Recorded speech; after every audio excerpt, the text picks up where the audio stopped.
Hello बच्चों, कैसे हैं आप लोग। My name is Pulkit Goyal and welcome back to my YouTube channel Pulkit Goyal. तो आज हम कंटिन्यू करेंगे क्लास 11th में बिजनेस स्टडीज़ का chapter 1 nature and purpose of business. ये हमारा सेकंड पार्ट है। पार्ट 1 में इसका ऑलरेडी अपलोड कर चुका हूँ, अगर आपने नहीं देखा है तो आप देख सकते हैं। तो बेटा आज हम लोगों को क्या करना है, आज हम लोगों को करना है ऑब्जेक्टिव्स ऑफ द बिजनेस, कि बिजनेस के कौन कौन से ऑब्जेक्टिव्स होते हैं। तो ध्यान रखना है बेटा आपको, बिजनेस के 3 ऑब्जेक्टिव्स होते हैं। First one is economic objective, second one is social objectives and the third one is human और पर्सनल ऑब्जेक्टिव्स। आप इसको ह्यूमन ऑब्जेक्टिव भी बोल सकते हैं, पर्सनल ऑब्जेक्टिव्स भी बोल सकते हैं, राइट। अब वन बाय वन इन तीनों के बारे में जानने की कोशिश करते हैं। पहले आता है आपका इकोनॉमिक ऑब्जेक्टिव्स। अगर इकोनॉमिक ऑब्जेक्टिव्स में हम जाएं तो इकोनॉमिक ऑब्जेक्टिव्स में आपको याद रखना है, इकोनॉमिक ऑब्जेक्टिव्स 3 टाइप के हो सकते हैं, आपके 3 तरीके के हो सकते हैं। First one is survival, second one is profit and third one is growth, right. तो बेटा इकोनॉमिक ऑब्जेक्टिव क्यों होते हैं, definitely business is economic activity, तो इकोनॉमिक ऑब्जेक्टिव्स तो आपके होंगे ही, है ना। तो कौन कौन से इकोनॉमिक ऑब्जेक्टिव्स होंगे, survival, profit and growth. Survival क्या होता है बेटा, जब भी कोई बिजनेस मार्केट में आता है ना, तो वो बिजनेस क्या चाहता है कि वो लॉन्ग पीरियड ऑफ टाइम के लिए, मतलब लंबे समय के लिए मार्केट में काम करे। कोई भी बिजनेस ये नहीं चाहता, या कोई भी बिजनेसमैन ये नहीं चाहता, अगर किसी बिजनेसमैन ने अब मार्केट में अपना कोई बिजनेस स्टार्ट किया है तो उसका बिजनेस जल्दी से जल्दी बंद हो जाए। हर बिजनेसमैन यही चाहता है कि मैंने आज बिजनेस स्टार्ट किया है तो उसकी जो लाइफ है वो बहुत लंबी रहे, वो मतलब उसका बिजनेस हमेशा चलता रहे, ever ever ever and for ever उसका बिजनेस चलता रहे, है ना। तो ये होता है survival, right. Okay, second one is profit. Profit क्या होता है बेटा, एक प्रॉफिट ना एक तरीके से ब्रिज की तरह काम करता है between survival and the growth, है ना। कोई बिजनेस सर्वाइव कब कर पाएगा, जब उसके पास मुनाफा होगा, जब उसके पास एडिक्वेट प्रॉफिट होंगे। अगर प्रॉफिट ही नहीं होंगे तो उस बिजनेसमैन को तो बिजनेस बंद हो जाएगा, बिजनेस बंद करना पड़ेगा ना, है ना। अगर प्रॉफिट ही नहीं है तो बिजनेस चल कैसे पाएगा। तो profit is must for the survival and for the purpose of growth as well, है ना। हर बिजनेस को प्रॉफिट की रिक्वायरमेंट होती है। Next one is growth. Growth का मतलब क्या होता है, ग्रोथ का मतलब ये होता है जब बिजनेस की नई नई ब्रांचेस खुल रही हैं, जब बिजनेस की नई नई फैक्ट्रीज खुल रही हैं, नंबर ऑफ एम्प्लॉयज़ बढ़ रहे हैं, तो ये होता है ग्रोथ। अगर कोई बिजनेस अपनी दूसरी ब्रांच खोलना चाहता है तो वो कब खोल पाएगा, जब उसके पास प्रॉफिट होगा, है ना। तो इसलिए बोल भी देते हैं कि प्रॉफिट सर्वाइवल और ग्रोथ के बीच में एज ए ब्रिज के रूप में काम करता है। तो ग्रोथ का मतलब क्या होता है, जब बिजनेस की नई नई ब्रांचेज आती हैं। रिलायंस का आप एग्जांपल ले लीजिए, रिलायंस हर फील्ड में काम कर रहा है। रिलायंस के कपड़े भी आते हैं, है ना। रिलायंस का पेट्रोल पंप भी है। रिलायंस आपका क्या बोलते हैं, टेलीकॉम इंडस्ट्री में भी काम कर रहा है। तो ये होता है ग्रोथ, है ना। जब बिज़नेस की नई नई ब्रांचेस खुलती हैं, नई नई फैक्ट्रीज बनती हैं, है ना, नंबर ऑफ एम्प्लॉयज़ बढ़ते जा रहे हैं, तो ये होता है ग्रोथ। तो 3 होते हैं आपके इकोनॉमिक ऑब्जेक्टिव्स। कौन कौन से होते हैं, survival, profit and growth, right. Okay, next one is social objectives. Social objectives क्या होते हैं बेटा, सोशल ऑब्जेक्टिव्स होते हैं, सोशल वर्ड से ही समझ में आ रहा होगा कि सोसाइटी के लिए किसी बिजनेस के क्या क्या ऑब्जेक्टिव्स हो सकते हैं। These are called the social objectives. तो इसमें भी आपके कुछ 5 पॉइंट्स हैं, है ना। First one is supply of desired quality of products, second one is avoidance of unfair trade practices, employment generation, social service और community service. Next one is avoidance of pollution. तो एक एक को हम थोड़ा सा समझने की कोशिश करते हैं। सबसे पहला क्या बोलता है, supply of desired quality of products. बेटा ध्यान रखना, आज की जो टाइम पर जो आपका कस्टमर है वो क्वालिटी ओरिएंटेड है। कस्टमर क्या चाहता है, अगर मैंने 1000 रुपये का सामान खरीदा है तो 1000 रुपये की उसको एटलीस्ट क्वालिटी तो मिल जाए, 1000 रुपये की तो क्वालिटी उसको मिल ही जाए, है ना। तो आज के टाइम पे अगर आप कोई भी बिज़नेस करते हैं, कोई भी बिजनेसमैन कोई भी बिज़नेस करता है, तो बिजनेसमैन की रिस्पॉन्सिबिलिटी होती है कि अच्छी क्वालिटी के प्रोडक्ट वो कस्टमर को प्रोवाइड कराए, है ना। तो क्वालिटी का मतलब हर प्रोडक्ट से अलग अलग होता है। फॉर एग्जांपल अगर आपने स्कूटर खरीदा, कोई आपने रेफ्रिजरेटर खरीदा, आपने फ्रिज खरीदा, है ना। तो यहाँ पे क्या मतलब लगता है, ड्यूरेबिलिटी ऑफ द प्रोडक्ट। यहाँ पे एक हमारा कंज्यूमर ये चाहता है, क्या कंज्यूमर चाहेगा यहाँ पे, कि इसकी ड्यूरेबिलिटी अच्छी हो, स्कूटर की ड्यूरेबिलिटी अच्छी हो, आपके टीवी की ड्यूरेबिलिटी अच्छी हो, वो अच्छे से काम करता रहे, जब भी आप स्कूटर स्टार्ट करें तो वो अच्छे से चल जाए, है ना। काफ़ी सारे प्रोडक्ट होते हैं, जैसे प्रेशर कुकर हुआ, है ना। आपका प्रेशर कुकर होता है, देन आपका आयरन होता है जिससे आप प्रेस करते हैं, आयरन, है ना। तो काफ़ी सारे प्रोडक्ट होते हैं। ये प्रोडक्ट के रिलेशन में क्वालिटी का मतलब ये होता है कि जो भी मैन्युफैक्चरिंग हो रही है इस टाइप के प्रोडक्ट की, उनकी मतलब सेफ्टी मेजर प्रॉपर ले रखे हो इंडस्ट्रीज़ ने, प्रॉपर सेफ्टी मेजर हो रखे हैं, क्योंकि अगर प्रेशर कुकर का सेफ्टी अच्छा नहीं होगा तो प्रेशर कुकर फट सकता है ना। आपका प्रेस का, आयन का, अगर क्वालिटी प्रोडक्ट अच्छा नहीं होगा तो आयन आपकी ख़राब हो सकती है ना, करंट भी लग सकता है लोगों को। तो ध्यान रखना, क्वालिटी का मतलब हर चीज़ के लिए, मतलब क्वालिटी का मतलब हर प्रोडक्ट के लिए थोड़ा थोड़ा चेंज हो जाता है, right. Okay, next one is avoidance of unfair trade practices. Unfair trade practices में ये आएगा बेटा कि हर बिजनेसमैन की रिस्पॉन्सिबिलिटी होती है कि वो ब्लैक मार्केटिंग से बचे, है ना।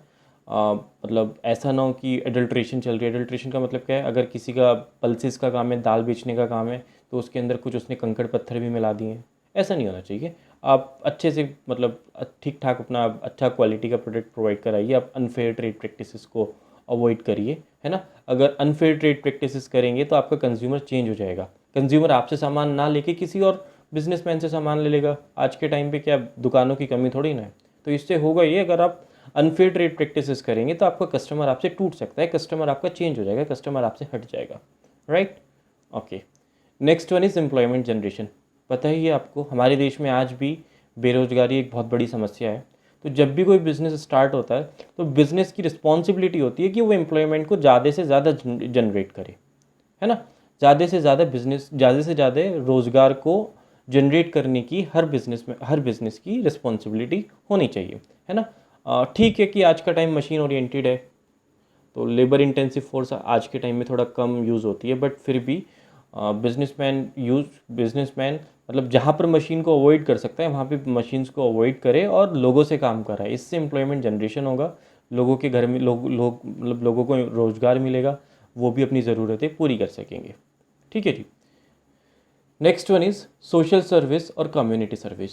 सोशल सर्विस में क्या आता है बेटा, मतलब जब भी कोई बिजनेस होता है तो उसको ना कुछ मतलब अपना कुछ प्रॉफिट का कुछ हिस्सा सोशल सर्विस में भी लगाना चाहिए, कुछ एनजीओज़ को प्रोवाइड कराना चाहिए, है ना। अगर मैं बात करूँ टाटा कंपनी की, तो टाटा हर साल मतलब अपने प्रॉफिट का कुछ हिस्सा फिक्स है उसका, कि इतना प्रॉफिट इतने मतलब इतने हिस्से से उसको समाज मतलब अपने प्रॉफिट का कुछ हिस्सा उसको समाज के कार्य में ही लगाना है, सामाजिक काम में ही लगाना है। जिससे क्या होता है, मतलब जिससे ये होता है कि मतलब उसने गरीब लोगों को पढ़ा दिया, है ना, या किसी का ऑपरेशन करा दिया। तो इस टाइप की रिस्पॉन्सिबिलिटी भी बिज़नेस की होनी चाहिए। मतलब ये नहीं कि सारा का सारा पैसा खुद, जितना भी प्रॉफिट हो रहा है वो सारा का सारा प्रॉफिट आप खुद यूज़ कर रहे हैं, नहीं। कुछ पैसा आप सामाजिक काम में भी लगाइए, है ना, कुछ पैसा आप डोनेट कीजिए, चैरिटी कीजिए। इससे आपका बिज़नेस की वैल्यू भी बढ़ेगी और लोगों की भलाई भी होगी। चल ठीक है। Next one is avoidance of pollution. Avoidance of pollution भी आज की तारीख में हमारे देश की बहुत बड़ी समस्या है ना। तो हर बिजनेस की रिस्पॉन्सिबिलिटी होनी चाहिए, क्या रिस्पॉन्सिबिलिटी होनी चाहिए कि पॉल्यूशन कम से कम हो। वो अपना प्रोडक्शन करे तो इस तरीके से प्रोडक्शन करे कि इको फ्रेंडली प्रोडक्शन हो। मिनिमम मिनिमम से मिनिमम आपकी रिस्पॉन्सिबिलिटी होनी चाहिए कि बिजनेस की एनवायरनमेंट पोल्यूट हो, है ना। ये तो नहीं कहा जा सकता है कि पोल्यूशन हो ही ना, थोड़ा बहुत तो पोल्यूशन होगा, बट इतनी तो कोशिश होनी ही चाहिए कि मिनिमम पोल्यूशन हो, है ना। अब जैसे जब आपकी प्रोडक्शन, जैसे आपका ईंट का भट्टा होता है जहाँ पे ईंट बनती है, तो वहाँ पे एक चिमनी होती है।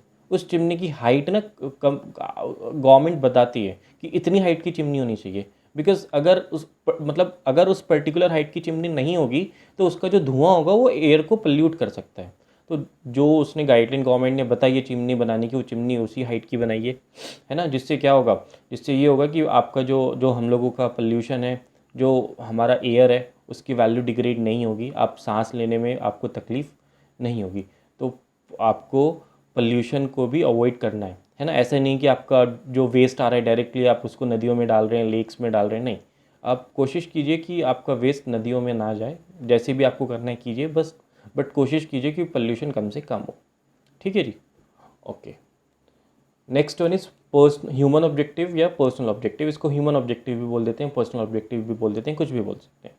तो ये क्या होता है, ये कौन से ऑब्जेक्टिव्स होते हैं बेटा, ये वो ऑब्जेक्टिव्स होते हैं जो किसी ऑर्गेनाइजेशन के अपने ऑर्गेनाइजेशन की जो ऑब्जेक्टिव्स हैं अपने एम्प्लॉयज़ के लिए, अपने एम्प्लॉयज़ के प्रति जो ऑर्गेनाइजेशन के ऑब्जेक्टिव्स हैं, उन ऑब्जेक्टिव्स को हम ह्यूमन ऑब्जेक्टिव या पर्सनल ऑब्जेक्टिव बोल देते हैं।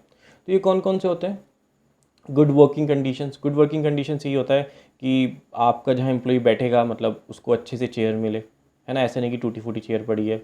अब वहाँ पे प्रॉपर वॉशरूम्स बने होने चाहिए, लूज बनी होनी चाहिए, है ना। तो यही सब है कि good working conditions. Next one is competitive salary. आप अच्छी सैलरी अपने एम्प्लॉय को देंगे। ऐसा नहीं होगा कि आप काम तो उससे बहुत ज़्यादा कर रहे हैं और सैलरी बहुत कम दे रहे हैं। नहीं, एक अच्छी सैलरी प्रोवाइड कीजिए।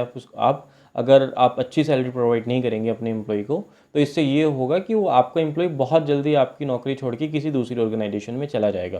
तो ध्यान रखिए, कॉम्पिटिटिव सैलरी अपने एम्प्लॉय को आप प्रोवाइड कराइए। Third one is personal growth. Personal growth में ये होता है कि बेटा आपकी जिम्मेदारी है कि हर ऑर्गेनाइजेशन में जो भी एम्प्लॉय आता है कि उस एम्प्लॉय की ग्रोथ का उस एम्प्लॉय की ग्रोथ का ध्यान भी रखा जाए। कैसे ध्यान रखा जाएगा उसकी ग्रोथ का? आप टाइम टू टाइम उसको प्रमोशन दीजिए, है ना। वो अच्छा परफॉर्म कर रहा है तो आप उसको प्रमोट कीजिए। कोई नई टेक्नोलॉजी आ गई काम करने की तो आप उसको प्रॉपर ट्रेनिंग प्रोवाइड कराइए टाइम टू टाइम, है ना। आप एमएनसीज में जाते हैं अपनी पढ़ाई पूरी करने के बाद, अब तो आपको पता लगेगा हर तीसरे चौथे महीने बाद ट्रेनिंग चलती रहती है एम्प्लॉयज़ की। वो क्यों चलती हैं एम्प्लॉयज़ की ट्रेनिंग? जिससे एम्प्लॉयज़ का ग्रोथ हो सके, है ना। अगर एम्प्लॉय को ऑपरेट करना ही नहीं आएगा सिस्टम, सॉफ्टवेयर को यूज़ करना ही नहीं आएगा, तो एम्प्लॉय काम ही नहीं कर पाएगा। तो ध्यान रखना, पर्सनल ग्रोथ भी बहुत ज़्यादा रिक्वायर्ड होती है। Next one is P recognition, है ना। पी रिकग्निशन में क्या होता है कि आपका जो समूह है, जो आपका ग्रुप में, वहाँ पे आपकी एक मतलब आपकी खुद की एक अलग पहचान हो। अलग पहचान कैसे हो सकती है? जैसे मतलब आप अपने एम्प्लॉयज़ को डिसीज़न मेकिंग में पार्टिसिपेट करने का मौका दें, है ना। आप अपने एम्प्लॉयज़ की बात सुने, तो इससे क्या होगा कि पी रिकग्निशन हो जाएगा, आपको लोग पहचानने लगेंगे और इससे ये होगा कि आपको लोग फॉलो भी करेंगे। अगर आप डिसीज़न मेकिंग में पार्टिसिपेट कर रहे हैं तो जो कोई दूसरा बंदा है वो भी सोचेगा कि नहीं यार, मैं भी अच्छा काम करूँगा, मैं अच्छा काम करूँगा तो मेरा भी डिसीजन मेकिंग में पार्टिसिपेशन हो सकता है। तो पी रिकग्निशन आपका यही होता है। Next one is special benefits. Special benefits में ये होता है कि जब आप अपने एम्प्लॉयज़ को कुछ अदर बेनिफिट्स देते हैं, जैसे एम्प्लॉय के बच्चों को आप फ्री एजुकेशन प्रोवाइड करा रहे हैं, है ना। एम्प्लॉयज़ को रहने के लिए घर दे रहे हैं, ऑफिस आने के लिए कार दे रहे हैं, तो ये सब स्पेशल बेनिफिट्स में आ जाता है। तो बेटा ये होते हैं आप लोगों के कौन से पर्सनल ऑब्जेक्टिव। तो आप ध्यान रख सकते हैं, good working conditions, competitive salary, personal objective, peer recognition, and the next one is special benefits, right. Okay, एक टॉपिक और आता है बेटा आपका, role of profit in the business. मतलब प्रॉफिट का बिजनेस में क्या रोल है। तो ये भी आपको इंपॉर्टेंट क्वेश्चन है, अच्छा क्वेश्चन है, इसको भी हम लोग थोड़ा सा कवर करने की कोशिश करते हैं। सबसे पहले है बेटा सर्वाइवल। सर्वाइवल का मतलब क्या होता है कि आपका मतलब कोई भी बिजनेस मार्केट में तभी सर्वाइव कर सकता है। बिजनेस नहीं बेटा, बिजनेसमैन भी। बिजनेस या बिजनेसमैन दोनों ही केवल एक ही कंडीशन में मार्केट में सर्वाइव कर सकते हैं, अगर उनका बिजनेस अच्छा प्रॉफिट कमा रहा है ना। अगर बिजनेस प्रॉफिट नहीं कमाएगा तो बिजनेस बंद हो जाएगा। अगर बिजनेस बंद हो जाएगा तो बेटा बिजनेसमैन भी सर्वाइव नहीं कर पाएगा, है ना। तो ध्यान रखना, बिजनेस या बिजनेसमैन के सर्वाइवल के लिए प्रॉफिट का होना मस्ट है। अगर प्रॉफिट नहीं तो सर्वाइवल बिजनेस का और बिजनेसमैन का दोनों का असंभव है, right. Okay, next one is expansion and growth, है ना। अब बिजनेस ये चाहता है कि अब मेरी और भी ब्रांचेस बने, नई नई जगह ऑफिसेज बने, मेरी फैक्ट्रीज बहुत सारी बने, है ना। मैं और ज़्यादा एम्प्लॉयज़ को हायर आउट करूँ। तो ये कब पॉसिबल है? ये तभी तो पॉसिबल है अगर आप प्रॉफिट कमा रहे हैं, है ना। अगर आपके पास प्रॉफिट ही नहीं है तो आप कहाँ से ब्रांच बना पाएंगे? चलिए ठीक है, अब वो आपके पास प्रॉफिट नहीं है फिर भी आप सोच रहे हैं कि ब्रांच लगा लेते हैं, एक नई फैक्ट्री बनाते हैं, तो इसके लिए पैसे की रिक्वायरमेंट होगी। अगर पैसे की रिक्वायरमेंट है, आपके पास प्रॉफिट है नहीं, तो आप मार्केट से पैसा लेंगे, आप बैंक से पैसा लेंगे, आप फाइनेंसिंग कंपनीज से पैसा लेंगे, आप रिश्तेदारों से पैसा लेंगे। इससे क्या होगा? इससे ये होगा कि आपको उस पैसे के ऊपर ब्याज देना पड़ेगा, आपकी कॉस्ट ज़्यादा पड़ जाएगी, कॉस्ट ऑफ इन्वेस्टमेंट आपकी ज़्यादा हो जाएगी। हाँ, आपके पास पहले से ही प्रॉफिट है, आपके पास रिटेन्ड अर्निंग्स हैं, तो इससे ये होगा कि आपको इस इन्वेस्टमेंट पे तो कोई ब्याज नहीं देना पड़ेगा। हाँ, बाहर से पैसा लेके लगा रहे हैं तो आपको ब्याज देना पड़ सकता है। तो ध्यान रखिए, एक्सपेंशन एंड ग्रोथ में भी प्रॉफिट का एक बहुत बड़ा रोल होता है। चलिए, next one is symbol of efficiency और एन इंडेक्स ऑफ परफॉर्मेंस। इसका मतलब ये होता है बेटा, अगर आपके प्रॉफिट निरंतर बढ़ते जा रहे हैं, हर साल आप देख रहे हैं कि आपके प्रॉफिट बढ़ रहे हैं, तो इससे ये साबित होता है कि जो आपका इंडेक्स ऑफ परफॉर्मेंस है ना। तो इंडेक्स ऑफ परफॉर्मेंस मतलब ये कि बिजनेस का मैनेजमेंट अच्छे से काम कर रहा है ना। आपका मालिक अच्छे से काम कर रहा है, अच्छे से डिसीजन ले रहे हैं, क्योंकि हर साल आपका प्रॉफिट बढ़ रहा है। तो प्रॉफिट बढ़ रहा है तो प्रॉफिट बढ़ने का मतलब यही है कि आपका मैनेजमेंट अच्छे से काम कर रहा है। It is the index of performance, right.